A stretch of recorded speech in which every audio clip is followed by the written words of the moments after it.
Hej allihopa och välkommen till Svensk kulturhistoria med Arja Blatten. Som många av er redan vet så kom min familj till Sverige på 90-talet i samband med kriget i Bosnien. Jag var blott 5 år gammal när jag kom hit och eventuellt blev svensk medborgare. Och när jag växte upp så trodde jag att runka bulle var ett unikt svenskt fenomen. För jag har aldrig hört talas om någon liknande motsvarighet i mitt hemland eller något annat land i världen. Här hade man kunnat göra en poäng om vilka gudslösa hundar ni är. Men jag är inte den sortens invandrare och vi kommer fokusera på helt andra perspektiv här idag. Jag känner dock inte någon som faktiskt har gjort det. Jag vet bara folk som har pratat om det. Det gör säkert du också. Alla som någonsin har spenderat en ungdom i en skola har troligtvis stött på kommentaren: har du kört runka bulle då? Har du kört runka bulle någon gång? För de som inte vet vad runka bulle är så är detta en tävling. Vanligtvis utförd inom kontextet av omklädningsrummet efter bandyträningen. De sätter en bulle i mitten och sen kan du nog klura ut vad utmaningen är. Du får inte blunda. Du måste vara fullständigt närvarande i nuet. Och den som ejakulerar sist på bullen måste äta den. Ha i åtanke att man brukar vara 7-8 pers när man kör den här leken, enligt myten och legenden. Så det skulle alltså innebära att du som heteronormativ, heterosexuell cis-hane måste svälja vad 7 personer innan dig har lyckats producera. Som sagt, en utmaning. Som sagt, jag vet många som skämtar om det. Men jag vet inte någon som faktiskt kan ta åt sig äran av att ha gjort det. Vid det här laget är det här någon slags urban legend, en vandringssägen, en myt. Och jag trodde inte att det fanns någon motsvarighet i andra länder. Nu har jag fått lära mig att det gör det. What were your thoughts on the rumors that Joe Biden had to play Oogie Cookie in college on his sports team and he lost so he had to eat the cookie that was full of everyone's cum? So basically everyone comes on a cookie and then the last guy has to eat it, and apparently Joe Biden... on a cookie? Yeah. They're hazing, hell yeah, they fucking ate that coming cookie. So you think Joe Biden ate the cum yes, cookie? I think he ate the coming cookie. Okay, thank you. Have a good day. Jag försökte kolla upp det här och nej, det finns inga seriösa anklagelser om att Joe Biden skulle ha tvingats leka runka bulle när han gick på universitetet. Det var bara ett sätt att trolla folk. Den här snubben är ståuppkomiker som gör många olika sjuka saker relaterade till PK-kulturen. Diverse sketcher, sociala experiment, intervjuer. Så jag tipsar verkligen att ni kollar upp hans kanal ifall ni behöver skratta oftare. Men det var ett skämt. Dock upplyste det mig om flertalet engelskspråkiga varianter. Fuktiga kexet, Oogie Cookie means like Ookie. like scary cracker. Ooh, ookie, icky, ooh. How would you translate it? Like scary cracker? Yucky cracker. Aha. Limp Bizkit. Vilket jag gillar ju verkligen det här bandet, men jag visste inte att det var där de fick sitt jävla namn ifrån. Så Limp Bizkit i Sverige hade alltså döpt sig till Runka Bullen. Jag vet inte om deras karriär hade gått lika bra. Våta kexet, spruta på kakan, jizzkit eller bara spruta på en kaka. Dessa definitioner går dessutom så långt bak som 2003 och 2006. Så ja, det visar sig att den här tävlingen faktiskt finns i andra länder också. Där förekommer det dock främst inom kontextet av så kallad hazing culture, vad på svenska kallas för penalism eller kamratförtryck. Googlar man runt på engelska begreppet Oogie Cookie hittar man mer än en nyhetsartikel om hur det har hänt på riktigt i flertalet skolor. I det här specifika fallet så sparkades 2 elever ut totalt från skolan och 7 andra stängdes av. De ansvariga bakom händelsen riskerade också upp till 1 års fängelse och dyra böter. Detta då man tydligen pressade någon annan att vara med. Sedan finns det regionala variationer som kör på pizza också. Även där har det hänt på riktigt. Jag för mig att denna kallas någonting med kvicksilverpizza på engelska. Men jag vet inte det exakta begreppet för just pizzavariationen. Så jag antar att det vore mycket möjligt att det faktiskt skulle ha hänt i Sverige också. Jag vet dock inte hur nyhetsmedier hade förhållit sig till den nyheten i förhållande till konsensuskulturen vi har utvecklat. Går det att göra skandalrubriker om det? Och vad vore i så fall vinklingen? Hade det blivit politiskt helt plötsligt? Hade någon försökt utnyttja händelsen för att göra politiska poänger om Kristdemokraterna? Är det Jimmy Åkessons fel? Finns det någonting i partiprogrammet som indirekt har uppmanat till detta? Och naturligtvis så är feministvinkeln om toxisk maskulinitet ganska given. Jag menar, det är ju det alla tänker på först. Men då får jag faktiskt påpeka att det även finns kvinnliga varianter av detta, och då är tjejerna minst lika aggressiva.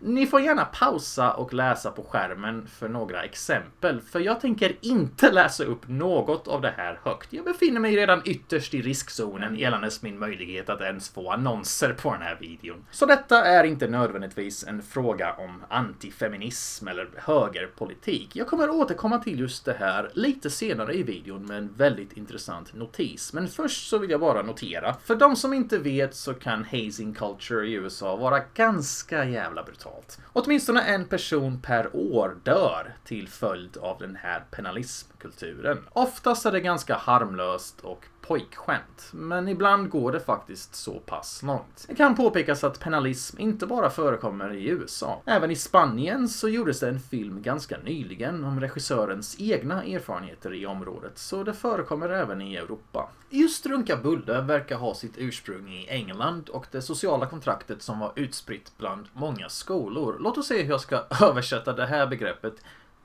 Så kallat bögeri var tradition bland brittiska skolor sedan hundratals år tillbaka. Första dokumenterade fallen kunde man läsa på slutet av 1600-talet, men det pågick troligtvis långt tidigare. Kort och gott ett slavsystem där yngre elever agerar personliga tjänare åt de äldsta pojkarna. Brukade vara relativt utspritt, men försvann med tiden och marginaliserades till sådan grad att runt 90-talet så var det främst överklassiga privatskolor som fortfarande höll på med det. Fysiska och sexuella övergrepp förekom ofta, och det är här vi hittar roten till fenomenet runka bulle. En social ritual grundad i fascistiska tendenser, hierarkisk sadism och en tro på att den som tjänar etablissemanget ska belönas av etablissemanget. Vad som är lustigt är att i och med att samhällets syn på barnuppfostran ändrades över decennierna så blev det allt mer opopulärt med denna tradition, varpå de enda som fanns kvar i slutändan för att försvara den här traditionen, för att säga ifrån mot den allmänna samhällsförändringen, var äldre elever som avtjänat sina år som slavar och nu förväntade sig att få härska i hämnd för allt de har fått stå ut med så pass länge. Denna retorik är vanlig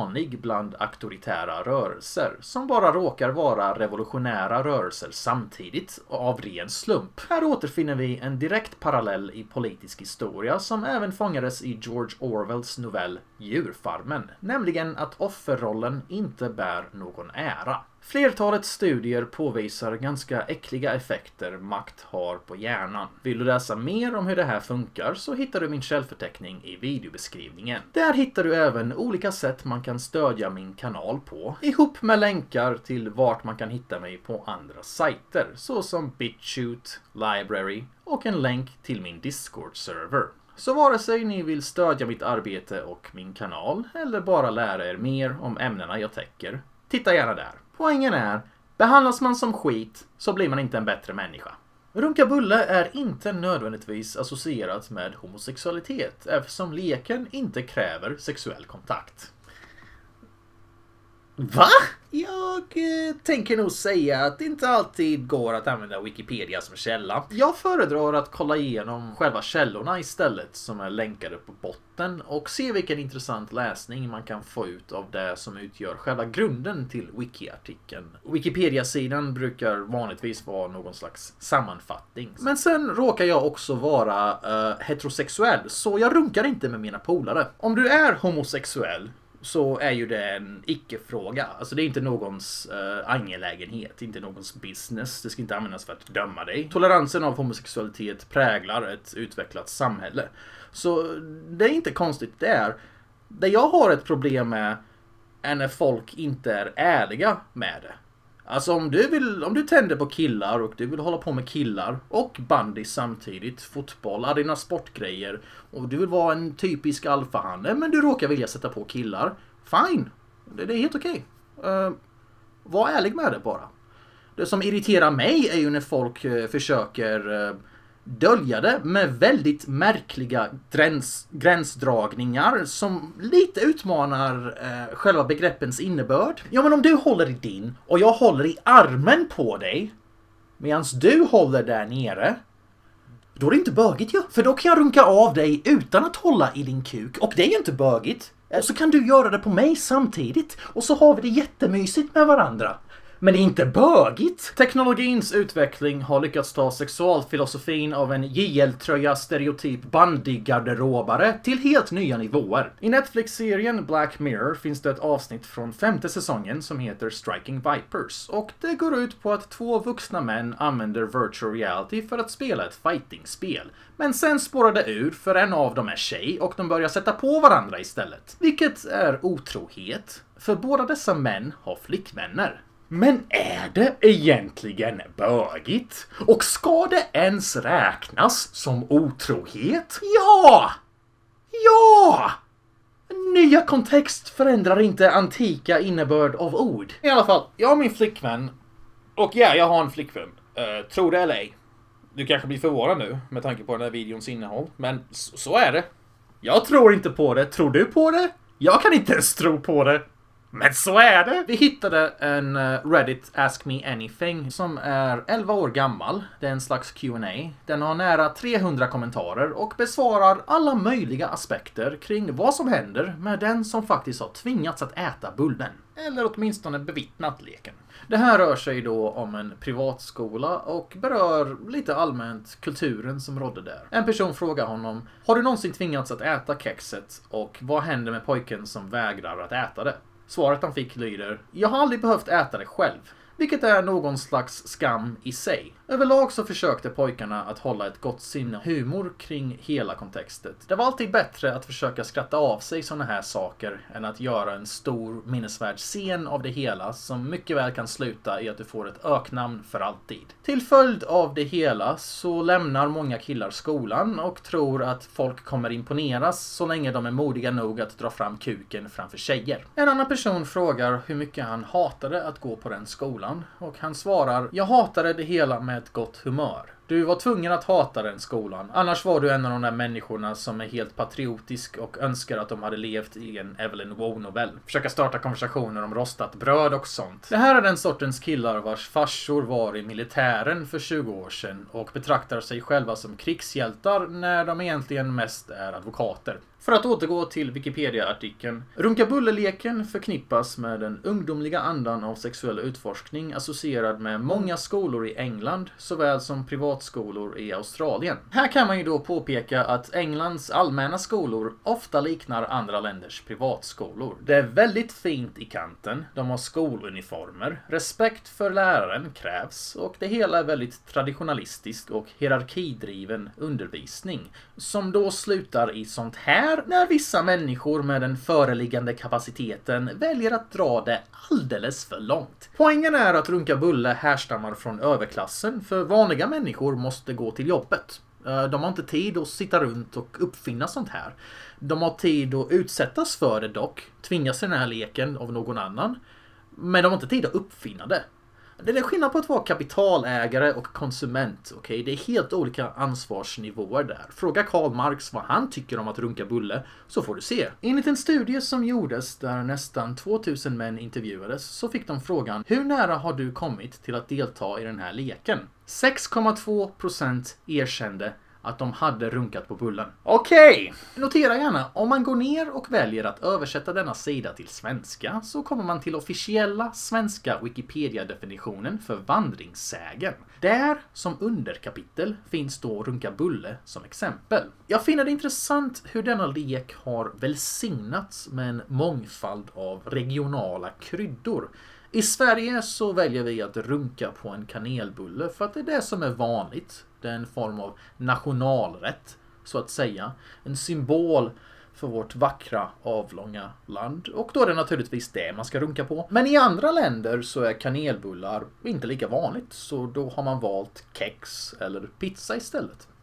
Och då är det tydligen inte en vandringssägen heller. Precis som Wikipedia noterar så finns det faktiskt flera elever i Australien, England och USA som har blivit avstängda för att de har deltagit i den här leken. Så hur står det egentligen till i Sverige? Här har vi inte riktigt den hårda kulturen på våra universitet. Jämför med en maskulin kultur som USA, där cirka hälften av universitetseleverna har upplevt olika former av hazing. Där kan man dock påpeka att detta rör sig om allt ifrån mer harmlösa practical jokes till allvarliga övergrepp. För att referera vad jag sa tidigare om att detta inte nödvändigtvis är en fråga om högervärderingar, jag lyckades hitta ett exempel på en kommunist som jobbat för Aftonbladet, där han bland annat beskriver hur han brukade pissa yngre elever i håret. De fick även, citat, en och annan röv upptryckt i ansiktet. Och jag jobbade helt systematiskt. Han hävdar vidare att de flesta av han och hans kamrater har lämnat kommunismen och penalismen bakom sig och nu vuxit upp och fått en rimlig människosyn. Det här tänker jag låta er avgöra. Jag kommer länka hela artikeln i videobeskrivningen och den är väldigt rolig att läsa på grund av hur skamlös och sjuk den är. Så att där har vi några exempel på hur hazingkultur har sett ut här i Sverige. Det verkar främst vara någonting som förekommer bland vissa elitskolor. Höger eller vänster verkar inte riktigt ha något med det att göra. Ett annat exempel är ju Jan Guillous välkända roman Ondskan samt filmatiseringen av denna, som är baserad på just hans erfarenheter inom svensk penalism på en annan skola. Något som förenar allt ifrån makthungriga kommunister till makthungriga politiker till makthungrig underklass som kallas kriminella. Det är en personlighetstyp, tror jag. Men det kan även bli slutresultatet av att befinna dig i en miljö där allt handlar om att få och behålla makt. Till slut förändrar den miljön hur du fungerar, vilket är något man även sett bland kriminella. Det blir då helt möjligt för vuxna män att knulla varandra i arslet och säga att det inte är bögigt, för det handlar om makt. 19 years you have sex with a man. The man. Does that make you gay? No, Why not? I'm not a gay. What are you then, a man? I mean, daughter, a man. What about the man that gets fucked? What's he? Is a woman. He's a woman. Yeah, a wife, a woman. I'm telling you must wash my clothes. He do it. I give him bread, food. Kort sagt så hade jag inte blivit förvånad ifall Adolf Hitler tvingade anställda under honom att köra runkabulle också. Och vad är då poängen med den här videon? Jo, nu är det så att jag har fått kritik från er att mina videor är för långa och att jag bara är för negativ. Att jag bara pratar om dåliga nyheter. Nu kan ni fan inte säga det längre, så gott nytt år och skål på er! Och ifall du vet någon som har runkat bulle, berätta gärna i kommentarsfältet. Men lämna inte några namn, okej? Du får inte namnge någon. Särskilt inte mig.